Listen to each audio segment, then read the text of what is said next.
نحمده ونصلي على رسوله الكريم أما بعد فأعوذ بالله من الشيطان الرجيم بسم الله الرحمن الرحيم قل إن كنتم تحبون الله فاتبعوني يحببكم الله ويغفر لكم ذنوبكم والله غفور رحيم. معزز سامعین اکرام اور حاضرین مجلس، اللہ رب العزت نے کائنات کی مختلف چیزوں کے درمیان ایک منافسیت پیدا فرمائی ہے.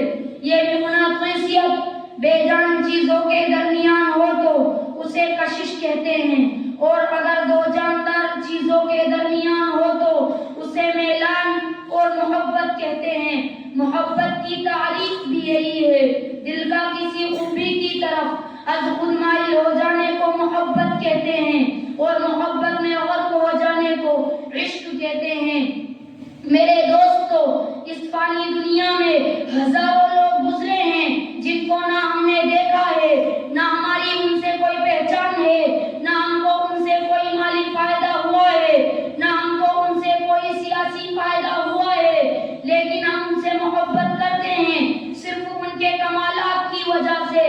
ہم حاکم قاری سے محبت کرتے ہیں اس کی سخاوت کی وجہ سے. ہم نوشیروان سے محبت کرتے ہیں اس کے عدل و انصاف قائم کرنے کی وجہ سے. ہم محبت کرتے ہیں ان کی فصاحت و بلاغت کی وجہ سے. تو ہم اس ذات اقدس سے محبت کیوں نہ کرے جس ذات کے اندر تمام کمالات کامل درجے کے تھے. ان لوگوں کے اندر جو کمال پایا جاتا تھا وہ ناقص بلکہ انقص تھا، مگر ہمارے پیغمبر کا ہر کمال کامل تھا. میں حاتم طائی کی سخاوت کو مانتا ہوں، مگر حاتم طائی کی سخاوت اس ذات اقدس کی سخاوت کے ساتھ کیسے مقابلہ کر سکتی ہے جس نے دوستوں اور دشمنوں دونوں کو فائدہ پہنچایا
کے سپرد کرتا ہوں۔